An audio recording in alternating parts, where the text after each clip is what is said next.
धर्म स्नेही भवात्माओं, आप लोग सभी वर्षों से क्या करते आ रहे हैं?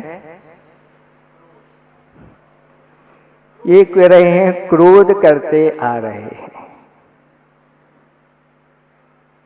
हम दूसरी बात सुनना चाहते थे, लेकिन आपने दूसरी बात कर दी। मतलब दो पार्टी संसार में हैं।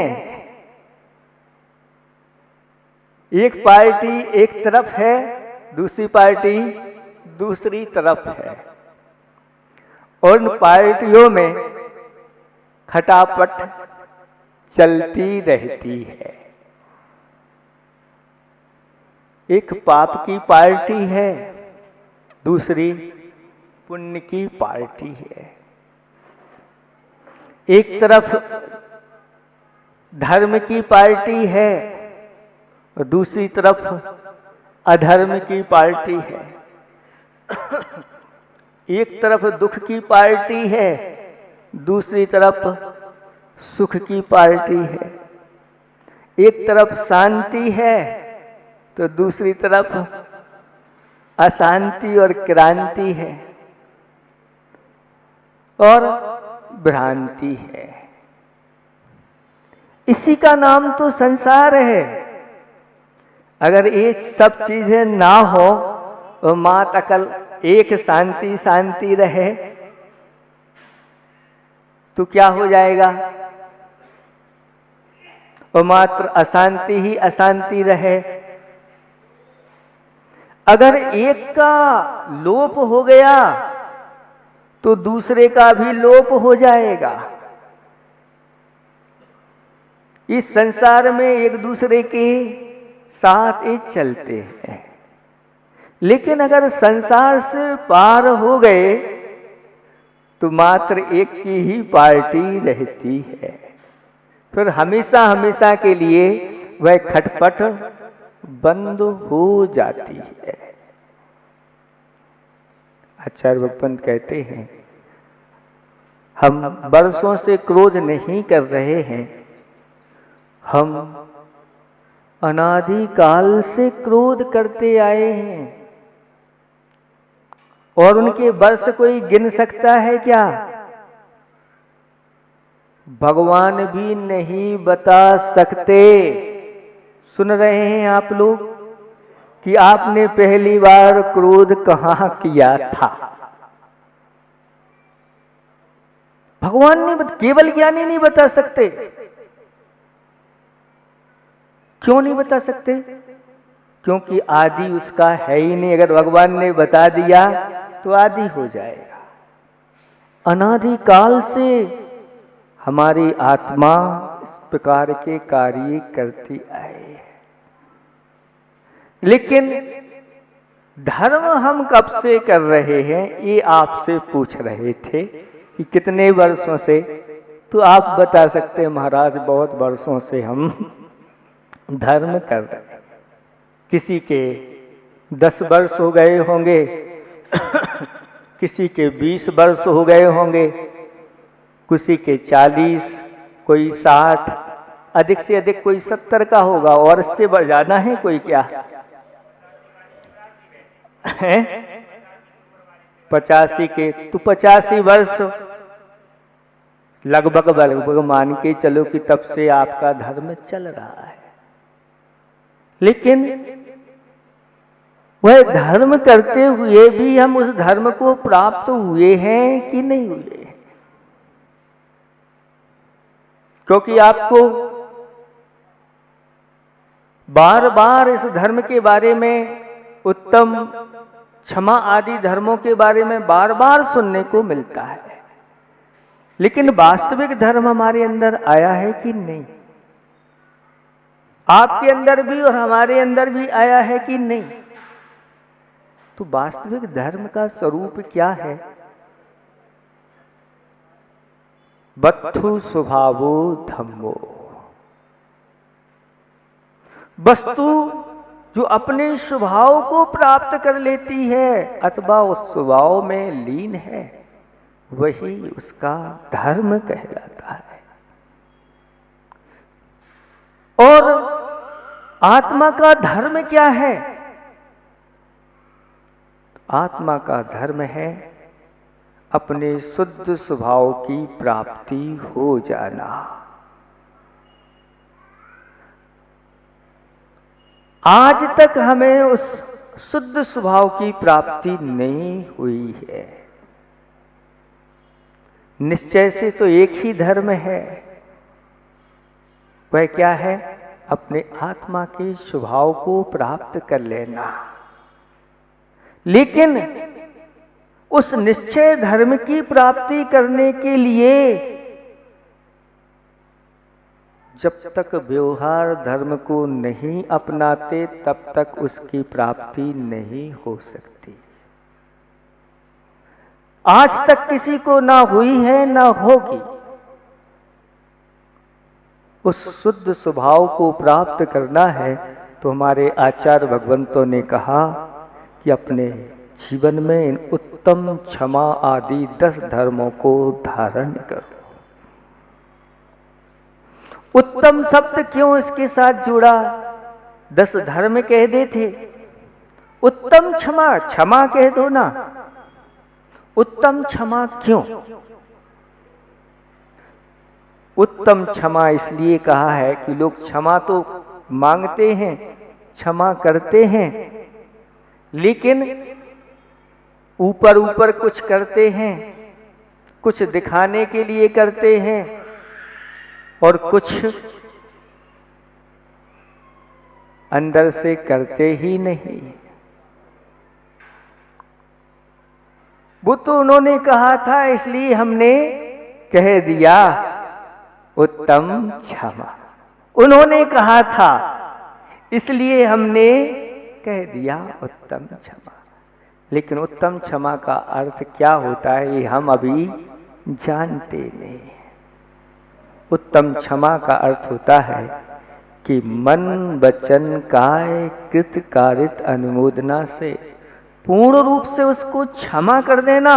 और कहीं क्षमा में ख्याति, पूजा, लाभ तो नहीं जुड़ा है कि हम क्षमा मांग लेंगे तो हमारा यश बढ़ जाएगा। अगर इसके लिए क्षमा मांग रहे हो तो वह क्षमा धर्म नहीं है। कहा है कि क्षमा शोभती उस भुजंग को जिसके पास गरल है, ना कि उसे जो सहज, विनीत, सरल है।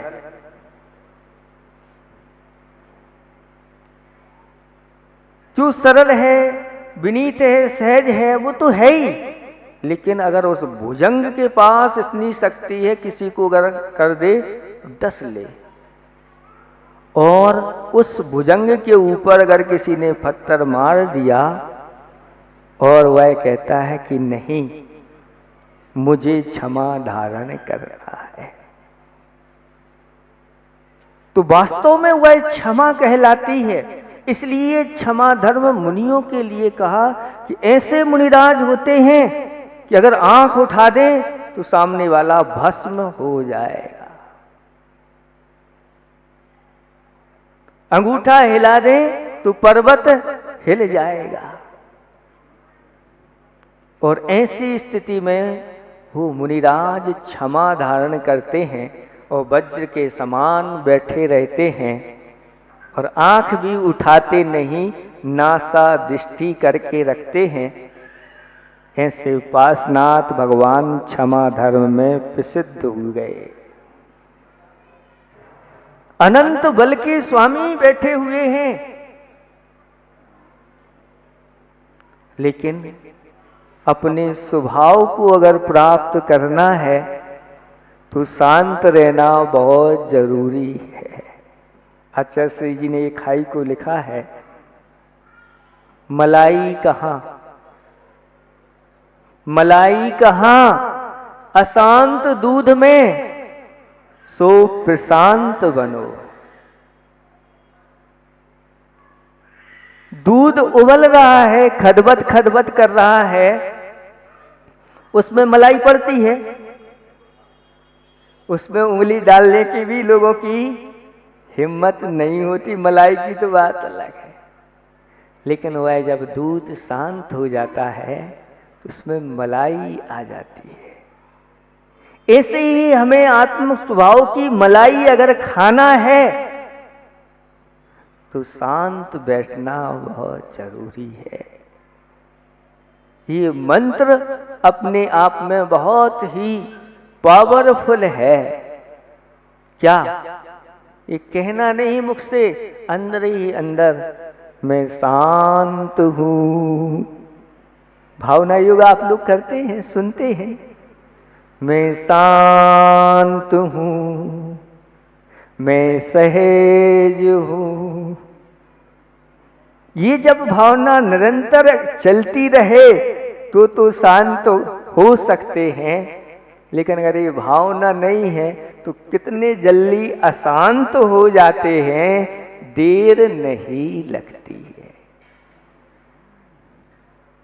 थोड़ा सा किसी ने पीछे से कुछ कर दिया तो पीछे मुड़ के जल्दी से देख लेते हैं, लेकिन सूरवीर जो होते हैं वो इस प्रकार के कार्य नहीं करते। और गंभीर जिनके अंदर होती है वो इस प्रकार के कार्य नहीं करते। हाथी को गंभीर कहा, और हाथी निकल जाता है नगर में से, पीछे कितने लोग लग जाते हैं, पीछे से कुत्ते भौंकना चालू कर देते हैं, बच्चे पत्थर भी मारने लग जाएं, और हल्ला गुल्ला भी बहुत कुछ होता है, लेकिन हाथी अपनी मस्त चाल से चलता है।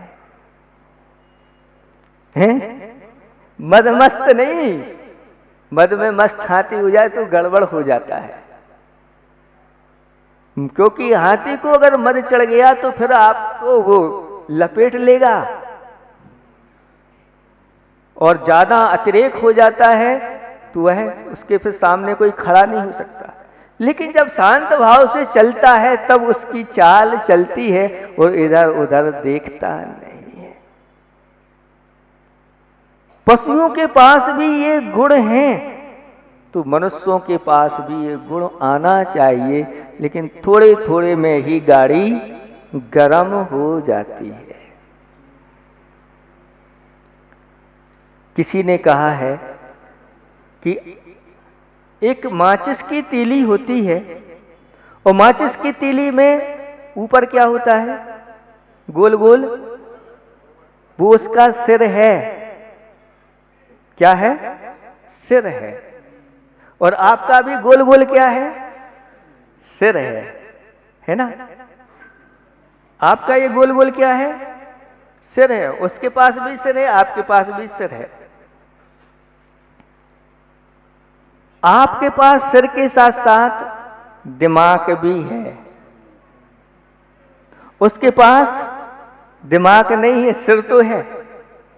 और माचिस की तीली थोड़ा सा रोगन का घर्षण पाती है और जल उठ जाती है।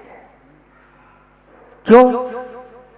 क्योंकि उसके पास सिर तो है, दिमाग नहीं है। लेकिन आपके पास तो सिर भी है और दिमाग भी है, इसलिए अपनी उस तीली को अगर घर्षण भी हो जाए तो गीली बना के रखना चाहिए। गीली कैसे हो जाए? अगर तीली गीली हो जाए तो आप कितना भी करते रहो, कितना भी करते रहो, ऐसे ही क्षमावान जो पुरुष होते हैं, कितना भी करते रहो वो हमेशा क्षमा करते रहते हैं। ये अच्छा बता दिया महाराज, अब तो उनके साथ हम कुछ भी करते रहेंगे। ऐसा अर्थ धर्म का नहीं ले लेना। नहीं तो एक व्यक्ति ने ऐसा ही किया कि यहाँ सुन लिया प्रवचन, और किसी से अगर कोई इस प्रकार से गलती हो जाए तो भैया तस्मिच्छामि दुक्कडम।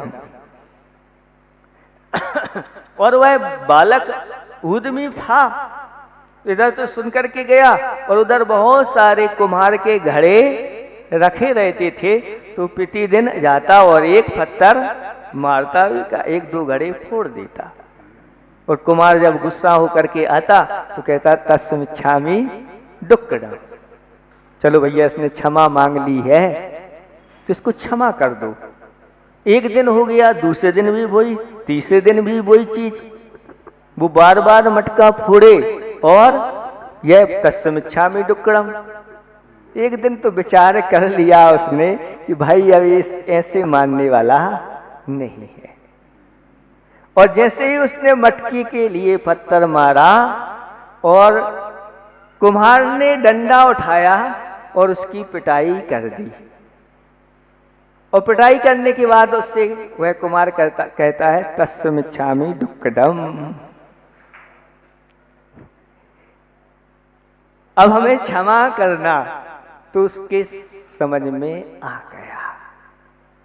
कुछ ऐसी भी चीजें होती हैं, हमारे आचार्य भगवंतों ने कहा कि कुछ ऐसा भी क्रोध होता है जो पूर्ण रूप से क्रोध के त्यागी नहीं हो पाते, उनके लिए कुछ क्रोध करना भी कहीं कहीं धर्म के लिए कारण बन जाता है और पुण्य के लिए भी कारण बन जाता है।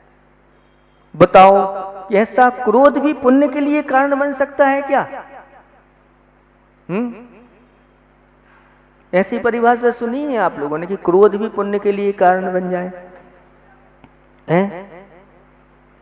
जब धर्म और धर्मात्माओं की रक्षा के लिए क्रोध किया जाता है, वह क्रोध पुण्य के लिए और धर्म के लिए कारण बन जाता है। 10 धर्मों की भावना निरंतर करते रहना चाहिए। समय आपका हो गया है, इतना ही हम पर्याप्त समझते हैं कि हमें अपने स्वभाव को प्राप्त करना है, तो इन 10 धर्मों को अपने अंदर उतारना है। पूर्ण रूप से तो आप उतार नहीं सकते, क्योंकि आप ग्रस्त हैं। यथा योग अनंतानुबंधी क्रोध तो आपका नहीं होना चाहिए, क्योंकि आप देवशास्त्र गुरु के भक्त हैं। और अगर अणुवृत्ति बन गए हैं तो अनंतानुबंधी अप्रत्याख्यान संबंधी क्रोध नहीं होना चाहिए, और अगर महावृत्ति बन गए हैं तो अनंतानुबंधी अप्रत्याख्यान और प्रत्याख्यान 3 प्रकार का क्रोध तो नहीं होना चाहिए।